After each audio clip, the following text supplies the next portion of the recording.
Esta es la sede de la CIA en Langley, Virginia.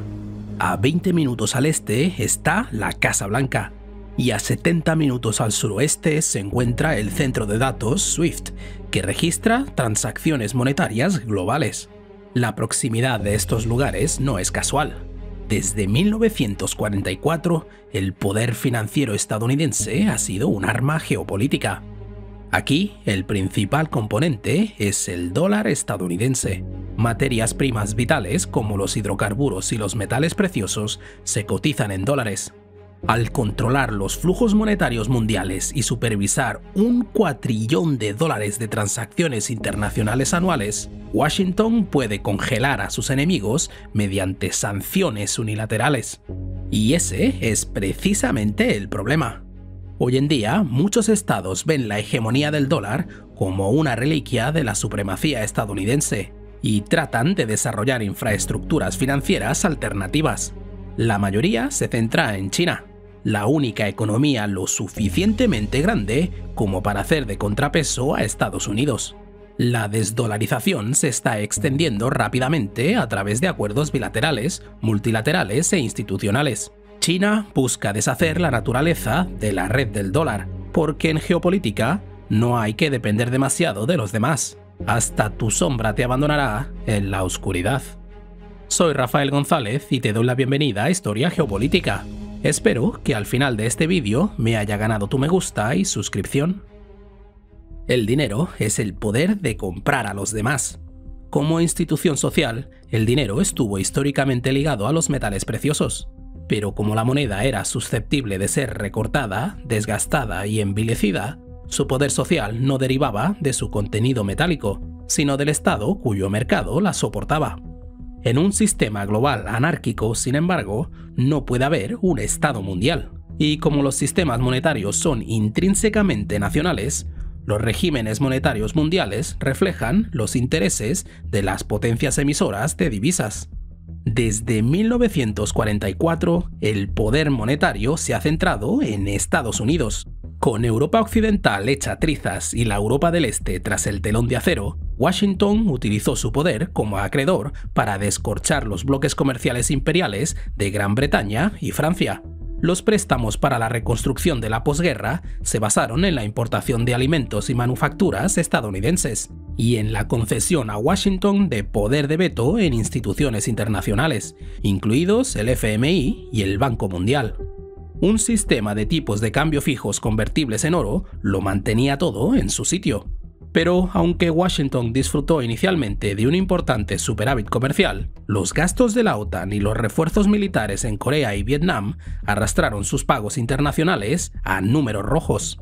En 1964, el déficit de pagos de Estados Unidos se debía exclusivamente al gasto militar en el extranjero. Pero la formación de intereses y la insistencia en que tales desembolsos eran vitales para la seguridad nacional impidieron a Washington recortarlos. A medida que los aliados de Estados Unidos cambiaban sus dólares por oro, la convertibilidad se desató. Poco después, el volumen de dólares en circulación superó el límite legal de 4 veces las reservas de oro de Washington. Y tras agotar todos los recursos disponibles para mantener a flote la convertibilidad, en agosto de 1971, la administración Nixon abandonó el oro y devaluó el dólar un 10%.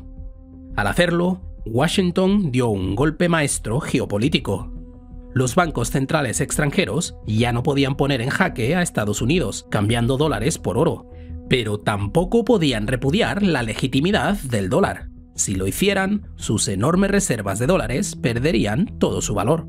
Y como las acciones de las empresas estadounidenses eran demasiado arriesgadas y sus bienes inmuebles demasiado ilíquidos, la única opción de los bancos centrales extranjeros era reciclar sus dólares en títulos del Tesoro estadounidense a interés. Si no lo hubieran hecho, también habrían provocado un exceso de oferta de dólares, lo que habría otorgado a las empresas estadounidenses una devaluación competitiva frente a la industria europea. Así pues, los aliados de Washington no tuvieron más remedio que aceptar la hegemonía del dólar. El dólar se había convertido en el problema del mundo. Sin ataduras al oro, Washington llevó a cabo gastos militares en el extranjero sin restricciones. Los dólares enviados al extranjero se cambiarían por moneda local, fluyendo hacia los bancos centrales extranjeros y regresando a Estados Unidos en forma de compras de letras del Tesoro. No había límite teórico para este nuevo flujo en bucle. De hecho, la renovación perpetua de la deuda estadounidense actuaba como una subvención militar. Los estrategas estadounidenses podían rodear a Rusia y China con 800 bases militares, sabiendo que el dinero gastado volvería a casa. Mientras tanto, el temor a un colapso monetario internacional impedía a otros estados poner en entredicho a América. Estados Unidos cimentó así el poderío estadounidense y su capacidad de fabricar dólares lo excluyó de las normas de austeridad que aplicaba a otros estados endeudados en dólares a través del Fondo Monetario Internacional y el Banco Mundial. En 1974, un acuerdo con Arabia Saudí reforzó aún más este poder. Riad vendería petróleo en dólares y reciclaría los ingresos en las arcas estadounidenses. Combinado con el dominio agrícola estadounidense, esto significaba que las sanciones unilaterales en dólares podían estrangular a las potencias hostiles de las importaciones de alimentos y energía. Naturalmente, los rivales geopolíticos consideraron que este sistema no era equitativo e impulsaron un nuevo orden económico internacional, a pesar de carecer de la fuerza necesaria para conseguirlo. Irónicamente, fueron las empresas estadounidenses las que hicieron posible la desdolarización cuando deslocalizaron su producción a China, en busca de salarios más bajos. Al confundir el dinero con la riqueza nacional, Washington vio aumentar las tasas de beneficios, pero la verdadera riqueza de las naciones es su capacidad productiva. A medida que Norteamérica se desindustrializaba, la creciente dependencia de las importaciones de Washington y el desarrollo industrial de China se convirtieron en un punto de fricción geopolítica. Pekín también se mostró receloso de financiar su propio cerco mediante el estándar de letras del Tesoro, pero su exposición al sistema del dólar le mantuvo en un equilibrio incómodo, entre otras cosas por su tenencia de $1 billón de deuda estadounidense. En cambio, fueron los socios de China quienes proporcionaron el catalizador para la desdolarización. Desde el año 2000, las sanciones por parte de Estados Unidos han aumentado un 900%, intensificándose tras la anexión de Crimea por parte de Rusia y ampliándose a empresas tecnológicas chinas como Huawei. Al principio, la mayoría de las principales economías se tragaron estas medidas, pero la congelación de activos soberanos iraníes, venezolanos y afganos los empujó al límite. En 2022, llegó la gota que colma el vaso cuando Washington se incautó de $300.000 millones en activos rusos y sugirió revisar la legislación estadounidense para dispersar los fondos para la reconstrucción de Ucrania. Esta decisión, más que ninguna otra, puso fin a la hegemonía del dólar. Aunque a Washington no le guste la invasión rusa de Ucrania, lo cierto es que ningún país se fiará de un Estado que confisca activos extranjeros. Se necesita un mínimo de confianza, incluso entre enemigos. Esta confianza ya no existe, y dado que muchos predicen un conflicto chino-estadounidense en breve, los recientes esfuerzos de desdolarización de Pekín están diseñados para evitar sanciones al estilo ruso. Así pues, por ahora, los acuerdos bilaterales y multilaterales permiten a China gestionar su desvinculación del dólar, al tiempo que proporcionan a estados como Rusia e Irán un salvavidas económico. Esto ha dado luz verde a muchos estados más pequeños para seguir su ejemplo, un hecho reconocido incluso por el Tesoro de Estados Unidos. Las reservas en dólares de los bancos centrales están disminuyendo proporcionalmente, mientras que Rusia, China, India y la UE están construyendo alternativas al SWIFT, como el SPF, CIPS, Instex y SFMS. Por ejemplo, Pekín ha llegado a un acuerdo de canje de divisas con Argentina, por valor de 130.000 millones de yuanes, unos 19.000 millones de dólares, lo que libera dólares de este país para hacer frente a sus deudas con el FMI. Mientras tanto, China ha mediado en un acuerdo entre Irán y Arabia Saudí, que le da un peso diplomático igual a su poder adquisitivo como primer importador mundial de petróleo y productos petroquímicos. Riad está considerando la posibilidad de vender petróleo en moneda china, mientras que Qatar ya ha liquidado sus compras de gas en yuanes. Con el tiempo, estos acuerdos podrían extenderse a agrupaciones como la OPEP y la Organización de Cooperación de Shanghái. La primera representa aproximadamente el 44% de la producción mundial de petróleo y la segunda una quinta parte del PIB mundial. Pero la agrupación más significativa es BRICS, que tiene 2/5 partes de la población mundial, una cuarta parte de su PIB y el 16% de su comercio.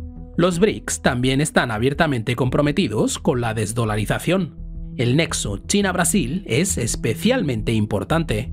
Por su condición de productor de materias primas, Brasil realizó más de 150.000 millones de dólares de intercambios comerciales con China en 2022.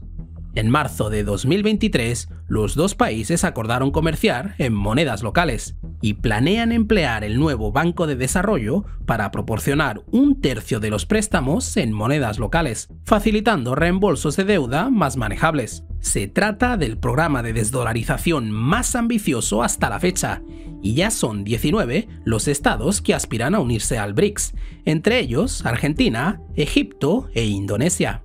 Otros avances, como las monedas digitales de los bancos centrales, podrían crear redes de pagos paralelas independientes de la influencia del dólar.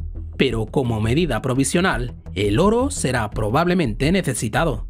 Pekín ha comenzado a alejarse de las compras de letras del tesoro y a aumentar sus reservas de oro, acumulando más de 1.800 toneladas para abril de 2023. El énfasis en el oro apunta a algo más general. China regula el crédito como un servicio público, desplegándolo selectivamente para objetivos políticos, estratégicos y económicos.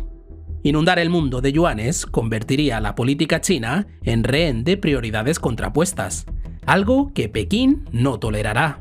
Así pues, aunque la prevalencia del yuan mermará al dólar, no lo sustituirá como moneda mundial.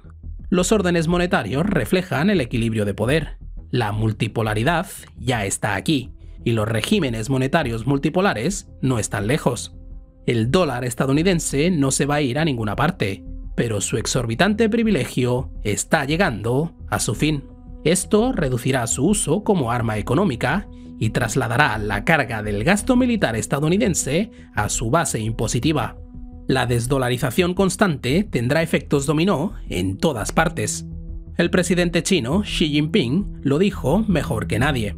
Ahora mismo se están produciendo cambios como no hemos visto en 100 años. Esto ha sido Historia Geopolítica con Rafael González. Un fuerte abrazo a los mecenas que apoyan mi independencia informativa. Gracias por tu visita y nos vemos en el futuro.